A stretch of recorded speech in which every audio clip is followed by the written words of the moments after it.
I'm Amanda Silver. And I'm Alex Howard. And this is Dirty Laundry.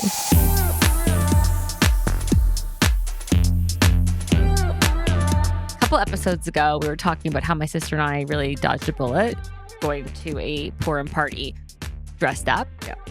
And we didn't dress up, so thank goodness. But I guess we learned from our mistake because last year, a friend of ours gave us tickets to a poker event. And she was like, I can't go. It's for charity. You go. It's there's cocktails. So when you hear cocktails and you hear poker, what would you wear? I feel like this is really putting me on the spot. What would you wear, Alex? I never know what to wear, so I never leave my house. Fine.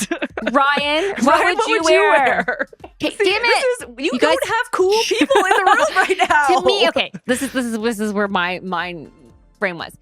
If you hear of charity, so expensive tickets, right? Okay, expensive tickets. So I'm wearing a little cocktail dress. A cocktail dress. You hear cocktail hour? Yeah. And you hear poker. Right. My mind, I'm Mad Men, cocktail dress. Yeah. Some pumps, some jewels. Yeah. So my sister and I dress up in our cocktail attire. I'm wearing this black cocktail dress. My pump, she's wearing this satin thing. We're like, great. There's going to be a lot of guys there. This is wonderful. We walk in. We don't want to be too early, right? We want to come in. We got to be fashionably late. We got to be fashionably late. So we missed the good chunk of the cocktail hour. We're just going to come in at the end. We come in. Everyone's already seated at a poker table. Oh, no. It's all men in hoodies and jeans. Oh, no. We walk in fashionably late. The whole room stops. Oh, no. Looks up at us. And we're like, oh, shit. The hell out of here. We turned around so fast, got the hell out, and we're absolutely mortified. Yeah. Yeah. Really, what happened? They should be mortified. I said, you know what? They should have dressed up. Yeah. Right? You call for cocktails. But I love that you just turned around and left. We were just, and we didn't even need to communicate. We just both felt it. We just turned around and we were just so mortified. Do you know what, though? This is why we have such what to wear anxiety. It is a difficult thing. It's a real pickle. I went to this know. event last night and it was a talk, and I'm not even going to tell you what the subject is because you're going to get mad at me. Okay. It was about menopause. But it was really interesting. It was very interesting and I loved it. Yeah. But same thing. My girlfriend messaged me and she's like, oh, what do we wear to this kind of thing? And you don't know. You don't. Is it a jeans and top? Do I have to wear heels? What is... And I said, I am now 40 years old. And when I'm going to a new restaurant, one that I've not been to before, I go on their Instagram and I look at what the other patrons are wearing. But that's ridiculous. Do you know how much mental gymnastics I do about choosing an outfit? And then would you rather be overdressed in a casual setting? It's a real pickle. Or underdressed in a formal setting? I know. Both suck. Both suck. And both make you feel uncomfortable. I have to say overdressed is always better. Is the better.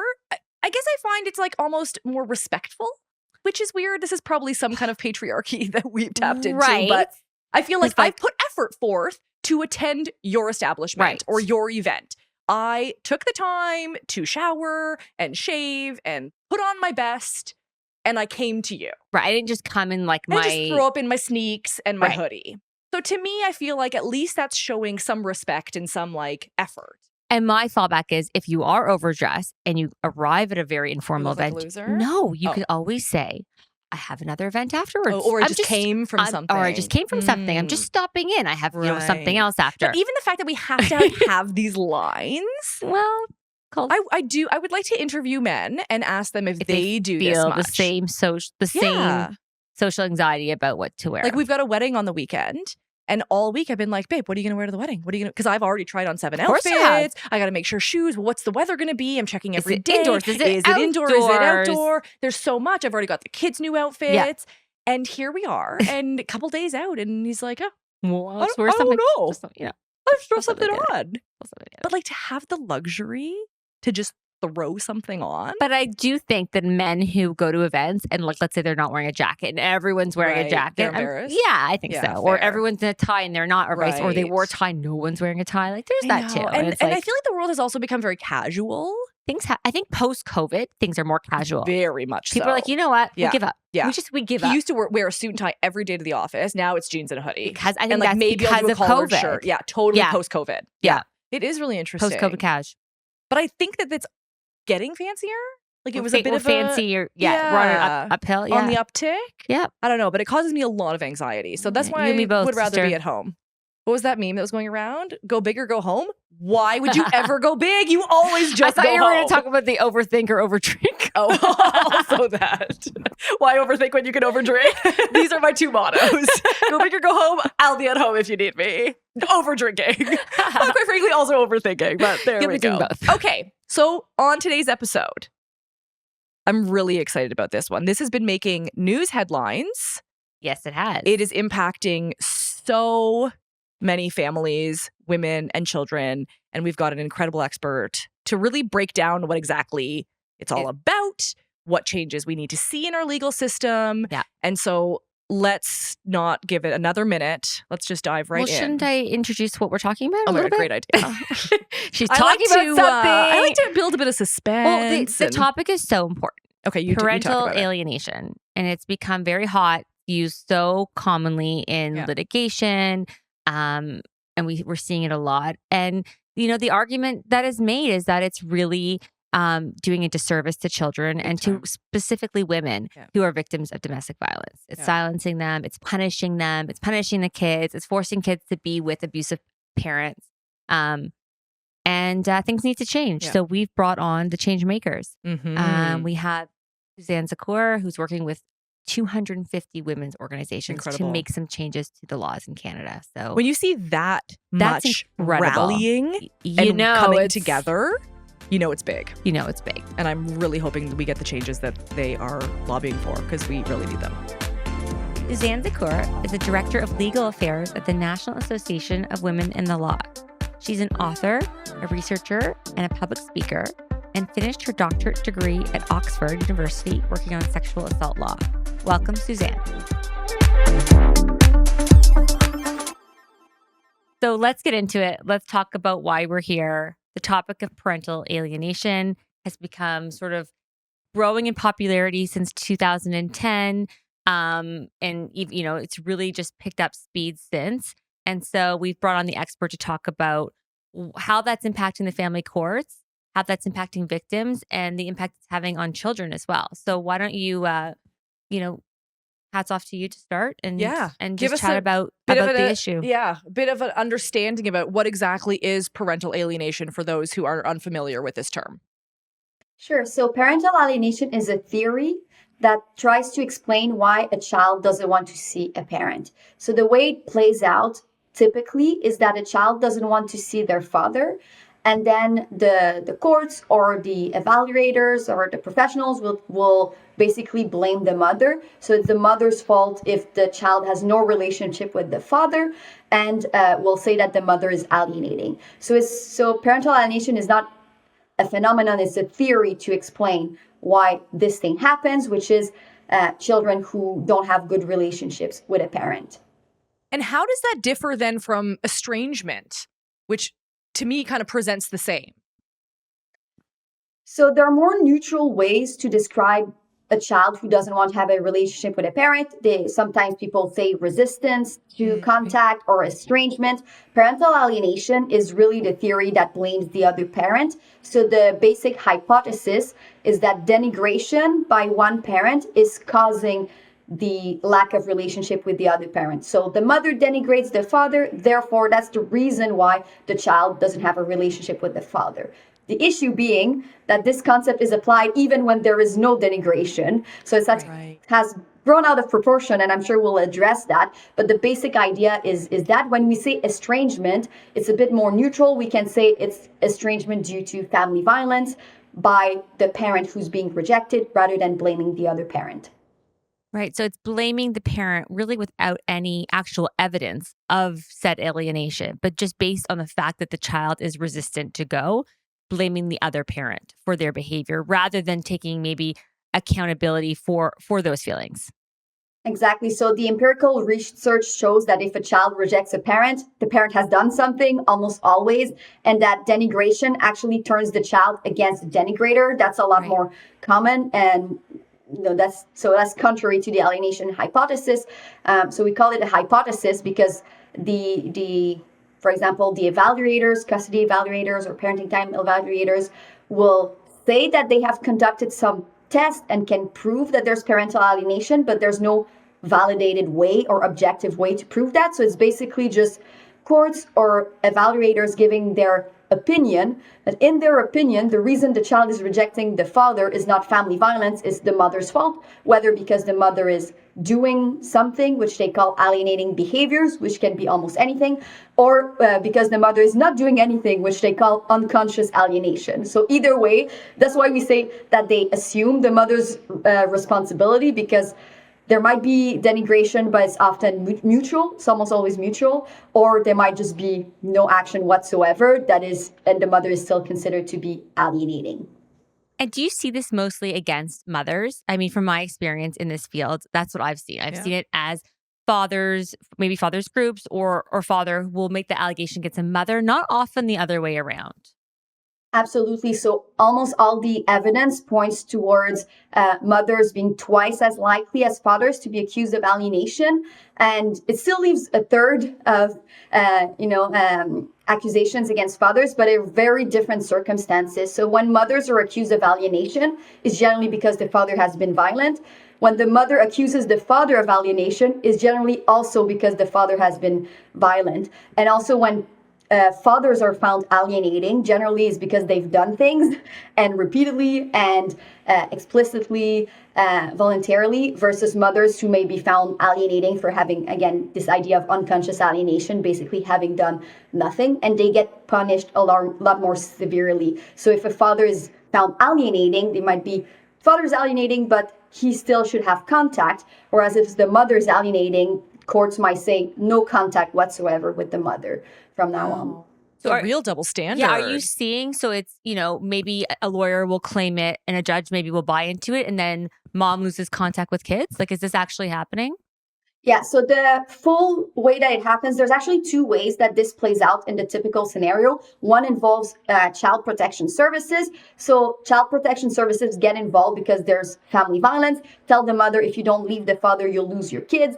The father is a risk to the children. And as soon as the mother leaves, then child protection services just starts trying to protect the father. So that's one way. The other way is just without involvement of child protection, is just a normal parenting time dispute. But generally what happens is that either the judge or some expert will decide that joint parenting is better. And generally the mother will object because there's a family violence situation. So now because she's objecting to shared parenting, she's alienating, no matter if she's done anything. So then the parenting will go primarily to the father. And then if the mother keeps saying, that doesn't work, the child is at risk, the child is, the mother brings the child to a doctor to be assessed, is worried, all of that, then courts will get increasingly punitive until they'll say no contact with the mother for example, for 90 days.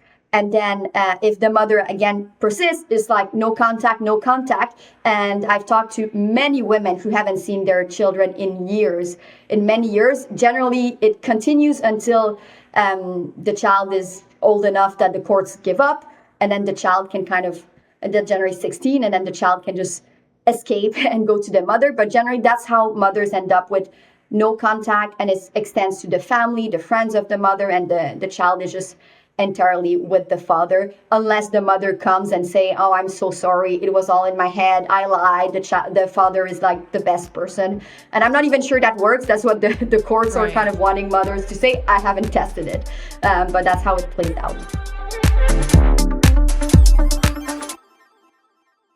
How in the world can this be considered best interest of child, which is like our benchmark in family law?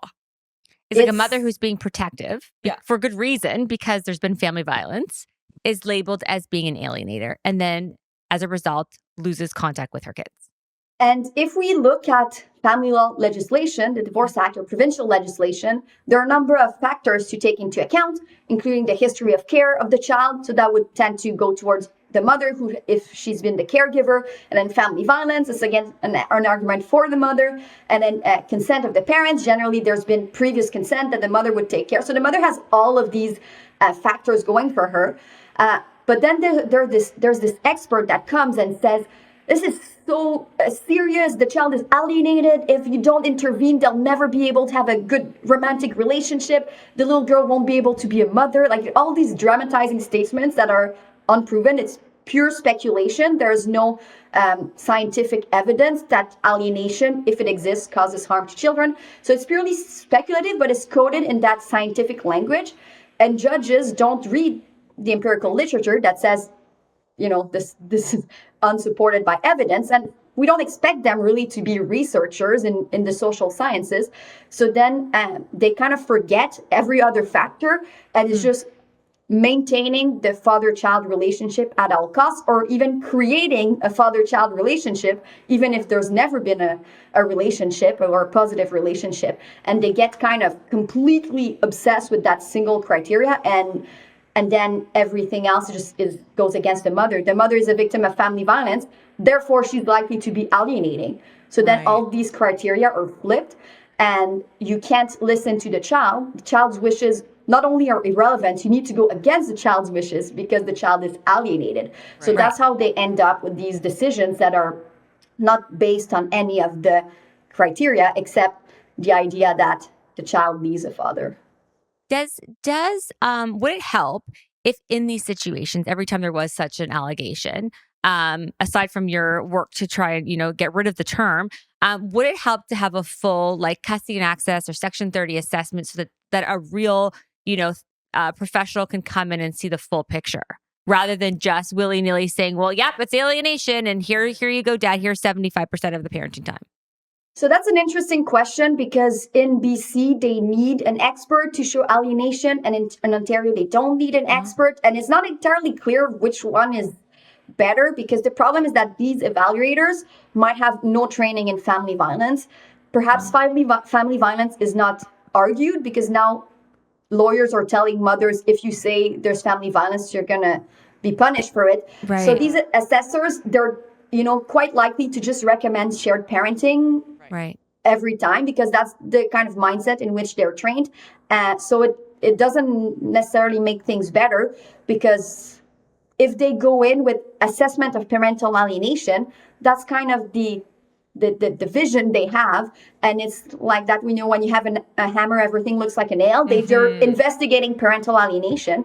And because denigration is super common, you can find denigration reciprocal in almost every single litigating family. So it's super easy because signs of alienation are so vague and would cover every single family. If you go in looking for alienation, you find alienation. You'll find it. And then it's, shared parenting. It just feels to me like the pendulum has swung so far to the other side, right? So previously, in my experience as a child of divorce anyways, mom got the kids, dad took the money and the house, and he kind of left the scene, and that was it. Maybe he showed up on the weekends occasionally to take them to Pizza Hut, and that was, parenting back then. And now we're almost pushing so hard for the father to have a relationship with the children that it isn't really in their best interest when it's this extreme. And this to me seems extreme. It's gone so extreme. Yeah. There's a huge myth that fathers are the underdogs in custody proceedings or parenting time, which is not true. It's true that most children are with their mother, but that's uncontested cases. When cases are contested, the chances of the father are much better, and whether or not they've been violent is irrelevant. There's even one study that found more likely to have parenting time if they were violent. So there's this idea that children need their father too, and we've gone too far with mothers, but mothers have never had rights, like paternal rights were a thing. Fathers were the ones who had absolute rights over children, except in very limited circumstances, very young children. Now we have, in a one case that I read, there's babies that are 1 and 2 years old. Father has never seen the youngest because he had a no contact order due to the criminal complaint to which he admitted to the facts. And then, so there's no relationship to preserve with the father. And then the court will just give full parenting to the father. In a case of admitted domestic violence. So there's this idea that the father is the underdog, which is completely false. It's actually quite easy if they contest, because courts are just a bit obsessed with shared parenting and this idea of children need both parents, absolutely, in any circumstance. And has, in 2019, Bill C-78, which is now including family violence, has that helped the situation, or has it hurt it, where maybe people are relying more on the allegations of parental alienation to cover up more the violence? There was a lot of hope that this bill would change everything. And don't get me wrong, family violence should be in family legislation. And it's shocking that it took so long. But I never believed that it would actually make a big difference. The reason is that family violence is included as one factor among like 10 others. Right. So courts are now say, oh, I know there's family violence. However, and then they have all these other factors. And there even sometimes, there's family violence. Therefore, there's a risk that the child won't like their father, completely twisting the logic of these amendments that the child needs to be with the violent parent because their relationship with their mother is too good, which is ridiculous. So I don't think it's really helped in those cases, because in any case, when there's an allegation of parental alienation, courts just don't think about family violence. They only consider it in 10% of the cases, according to a study by some law professors. Otherwise, they'll just either say, oh, it was mutual, or it was just one time, or they even don't mention it at all, don't resolve it, just completely ignore it. So it hasn't worked, which is why we're advocating for a more tailored solution. Yes, so tell us about that, what you're advocating for. Yeah. So the National Association of Women and the Law is leading a campaign which is endorsed by 250 feminist organizations across the country. So huge consensus on this issue, saying that these concepts must be banned.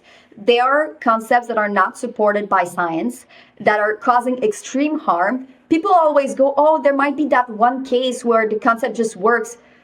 Well, if it doesn't work most of the time and it causes extreme harm to children and has no scientific validity, and we already have all the criteria based on which the court should decide parenting time, we don't need to introduce that pseudoscience. So we're saying just ban the concept.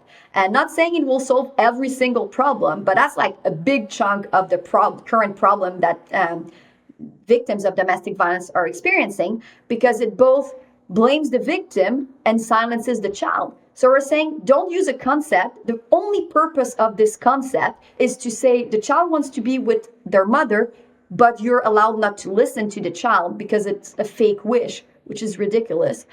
So we're really advocating for a reform, both federally and provincially, to just say, like, don't rely on this pseudoscience, just use arguments. If there's an issue to address, if the child's needs are not met, if there's denigration, you can try to address it, of course, but don't use this pseudoscientific concept to justify these extreme measures that no scientific literature supports. Even the people who are like, yes, let's go, parental alienation is a thing, I invented the concept, all that, they're saying you don't change parenting from full parenting to the mother to just giving them to the father.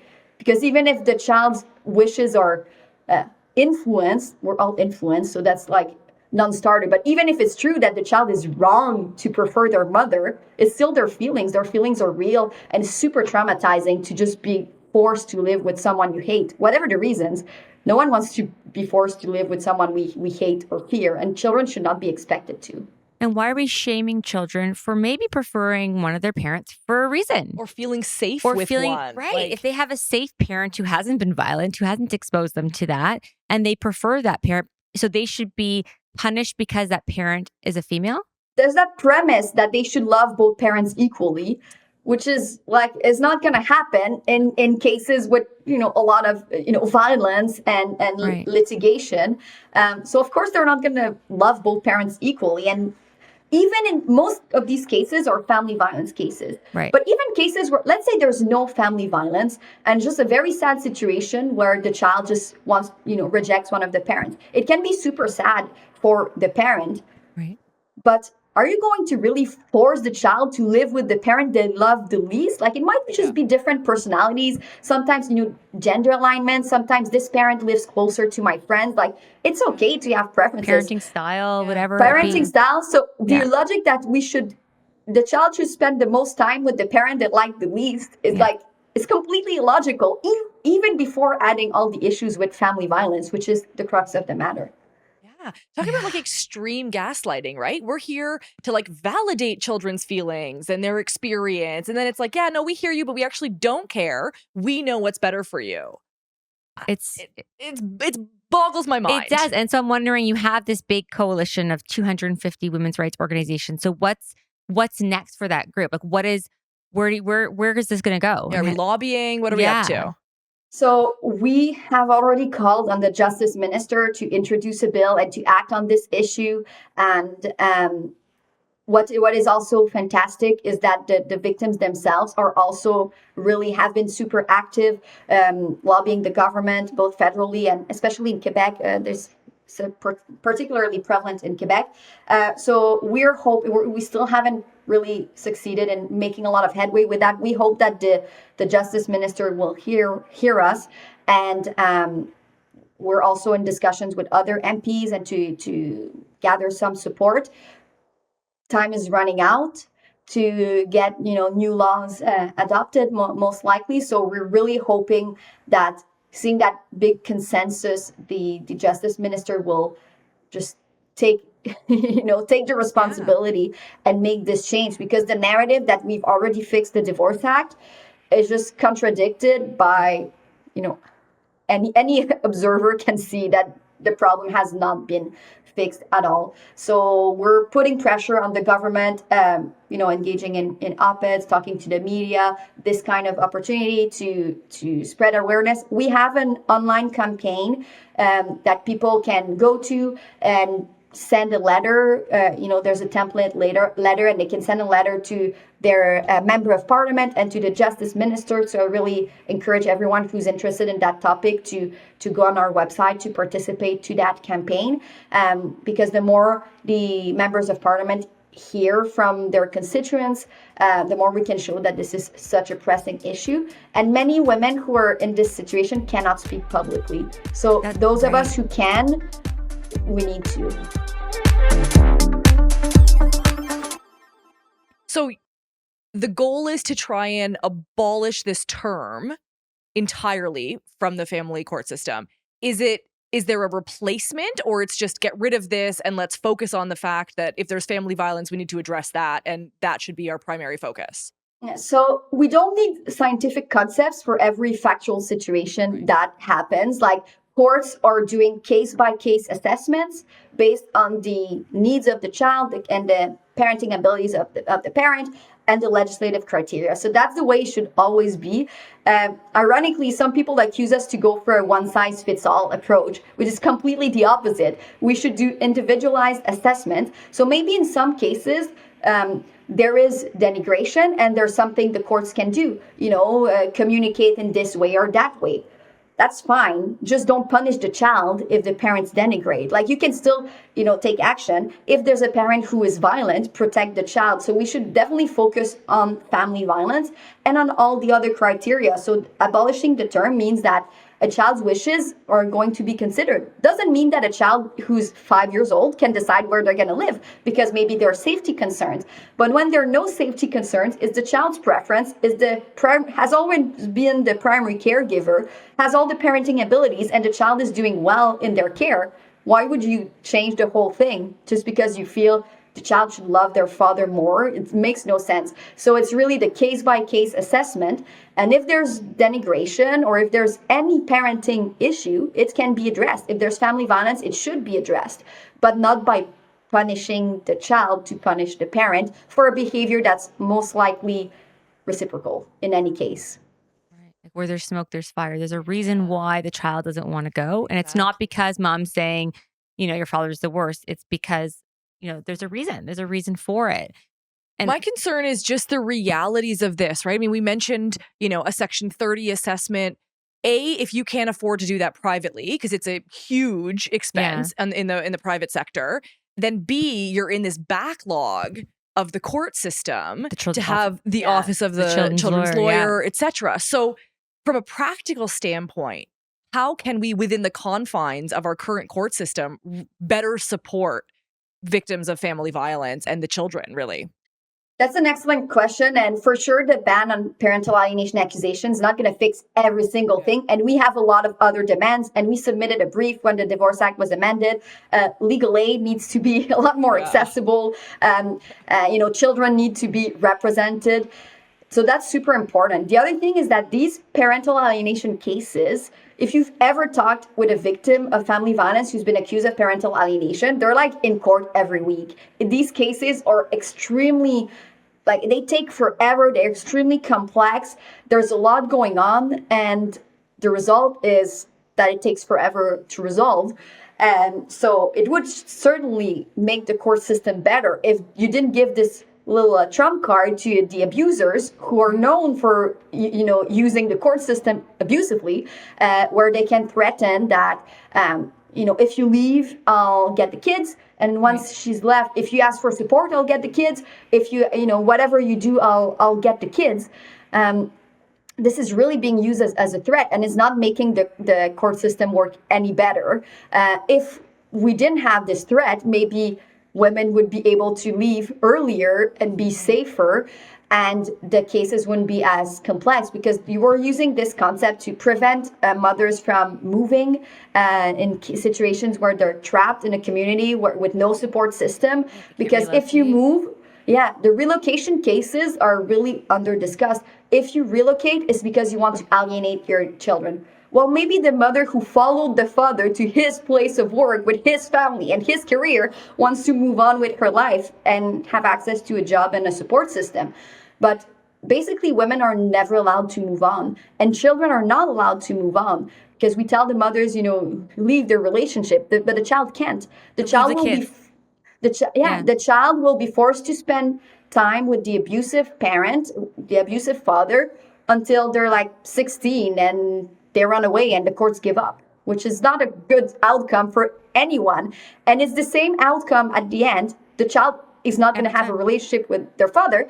And there's evidence that if you don't intervene, the child will reconnect spontaneously in most cases when they feel safe to do so. Except there's severe cases of violence, the children just reconnect. If it's just, different parenting styles, or what we said, different personalities. So why are we doing in these interventions that we know cause harm for no benefit? Sometimes we need to, as legal practitioners, sometimes we need to have the humility to know, this, sometimes this is not something that the law can fix. And one of these things is love. The law can just be we are going to order you into gaslighting therapy until you love your father. It's not going to work out super well for anyone. It seems quite obvious when you say it that way, but here we are. Yeah. And speaking of legal practitioners, sorry. I'm not going to ask any questions today. Any question. Too many questions. Well, but are we sort of educating the lawyers, the ones that are using this as a defense for their clients?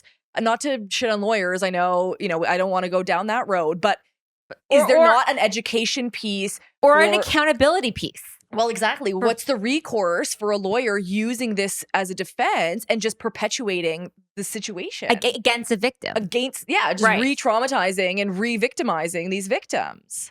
I think that's an excellent question. And it's always the question, as a lawyer, you need to do all you can to represent your client, but you can't do anything. So I think it's a huge problem. Lawyers who are using it, it's a huge problem. It's mostly the evaluators, either social workers, child protection services, custody evaluators, or parenting time evaluators. They're the ones who are using it in almost every case. That's a huge problem. And it's also a little bit of a problem because, some lawyers have used it. Most lawyers have used it. It's in almost every case that's litigious. And then some lawyers are kind of now trying to argue that it's not a gendered phenomenon because, oh no, I've used it against both men and women. Right. But that's such an individual way to look at the issue. Every single piece of evidence shows that this is gendered. So should be a little bit careful when you contribute to it. The other thing is lawyers So the concern that people sometimes have is, what if it's the mother who's victim of family violence who's claiming alienation? Because abusive men will denigrate. And then people are very concerned that if we remove parental alienation as a concept, what are they going to do? Which is like, it's a concept that harms most women, but in some cases you happen to have the right answer, which the analogy I use is the broken clock will give you the right time, twice a day, or you can flip a coin to know if it's going to rain. And sometimes it'll be right, but it's not the right way to understand a situation.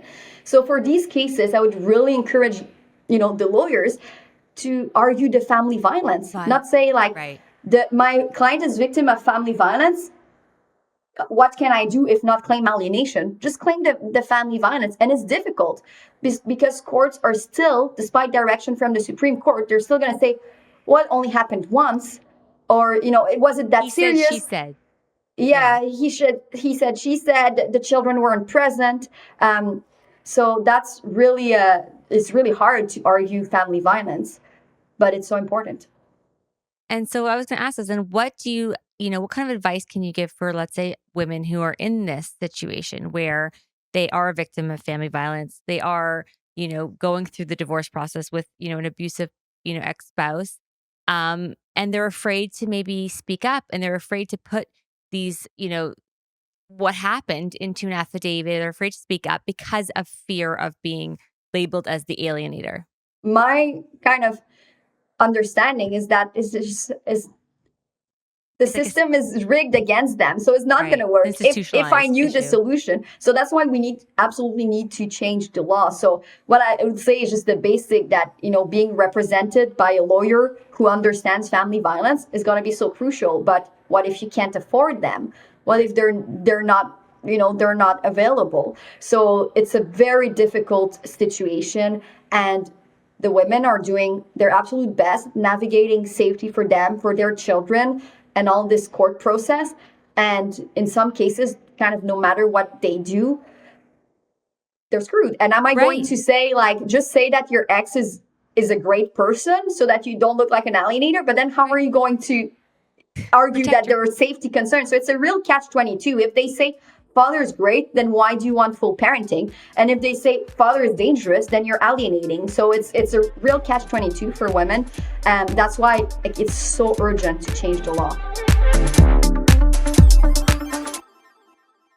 So for Amanda and I as mediators, when we're dealing with instances of violence and obviously working on parenting time and all of that, any tips? This is a totally selfish question. Any tips for us on how we can then best support our clients that are maybe experiencing this in a mediation section as opposed to a court session? Well, I'm not an expert in mediation, but from what I know, some of the issues that sometimes come up is mediators that are not trained in family violence or that minimize it or think, there's no safety risk because the parties have separated.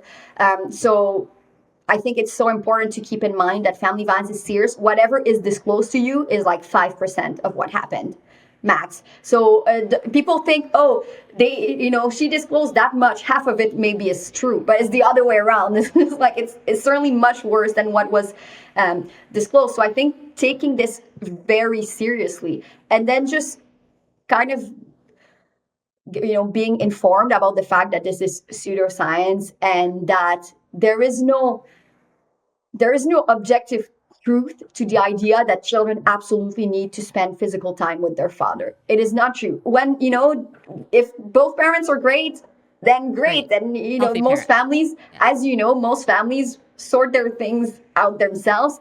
But I think it's really important to remember that the families that require professional help, or lawyers or mediators, most of them are going to be family violence situations, whether or not the woman says, I'm a victim of family violence, because these are the kind of cases that are not just solved kind of naturally. Yeah. Right. If they're in front of you in a high conflict mediation or in a litigious, court battle, there's likely presence of family violence, whether it's said or not. Yeah. And I think what's also frustrating as mediators, or at least I can find, is that at the back of our mind, we always think about what would happen if they went to court. Right. Right. And so the sad and scary thing is that even if mom or dad is violent, and there has been charges and there has been children's aid, they're still going to get the parenting time because in court, they're going to say, well, they still should, doesn't mean that they're a bad parent. So it's like what our hands are tied too. That's the same issue than with like, should lawyers be arguing this thing? The problem is that it works. And that's why legal reform is so important, because we shouldn't even be here. Like courts just should have said, this is not admissible. It's pseudoscience, not admissible, and I won't entertain this. But courts have just been admitting this. So then it trickles down to not only the mediation, and I'm glad we're talking about it. It trickles down to the decisions women make, and they might make the decision not to leave. If they get legal advice and they hear that, either your children are with their abusive dad and you're there to protect them, or you're not there to protect them, they might stay. So it really it's important to count all the effects that this thing has for women who, not only the women who actually go and get a divorce, but the women who are trying to just navigate this situation. So that's why, because it should be on courts to just say, no, we're not hearing that, but it hasn't worked. So then we need the legislator to say, this is not admissible, which should have been obvious, but since it's become so common practice, because otherwise, people say, what about reforming it? Maybe, educating the judges that can use it better. It's a pseudo concept that is not useful. It's actually harmful to children. Just don't use it. There's so many other ways. Blaming. Yeah. It's really a way of handling any allegations of violence, is just to throw back, well, you're an alienator. Blaming the victim, silencing the victim. Yeah. And it's been used long enough now to show, hey, it's not working, right? Like if we wanted to have an open mind and we wanted to consider this as an option, great. Okay, we tried it out. It's not working. Not great. It's not working out. It's hurting kids, and it's let's hurting. Ditch it. And if I can just give a little example, because of some family law scholars who were opposed to our campaign, who were like, no, it's important. There are some real cases of alienation, even though it causes harm in other cases. So what they did is they tried to find children who had been found alienating and had a change in parenting time. They were only able to find 6 in Ontario, and none of them had a relationship with their mother. So, and this is how it ends. It will either end, the child is 16 and is like, can do whatever I want, go back to the mother, or the gaslighting works, the institutional gaslighting works, and the children give up on a relationship with their mother and just kind of stay with their father. So in either, it never is not a good outcome. Even if the only thing you care about is children having a relationship with 2 parents, why are we using that logic to say then you can have no relationship with your mother? It makes no sense, even on their own basic assumptions. If the whole thing is they need 2 parents, why are you doing orders that say you cannot talk to your mother for like a year, 2 years, 3 years? There's a double standard there. It's standard. They only need 2 parents so long as they have a relationship with dad. Yeah. But not with mom.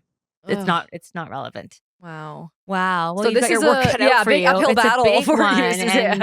And, we're here to support you as best as we can. Because we're going to write some letters. We are, and we hope that all of our listeners do, because it is such an important topic, and it's really, it's impacting kids. It's impacting kids. It's impacting victims of violence. And it's something that needs to be talked about. Yeah. Thank you so much for the work that you and all the 250 organizations are doing. That's an incredible alliance. Listen, when women get together, great things happen. Unstoppable. So, Unstoppable. Exactly.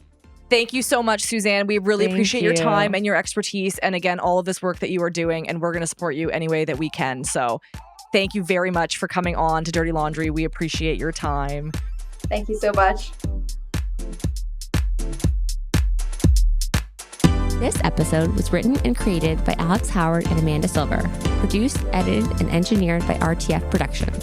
Make sure to rate and review our show if you loved it, and give us a follow on Apple Podcasts, Spotify, or wherever you stream your podcast to stay up to date on all upcoming episodes. Thanks for listening, and go easy on us. We're not your ex.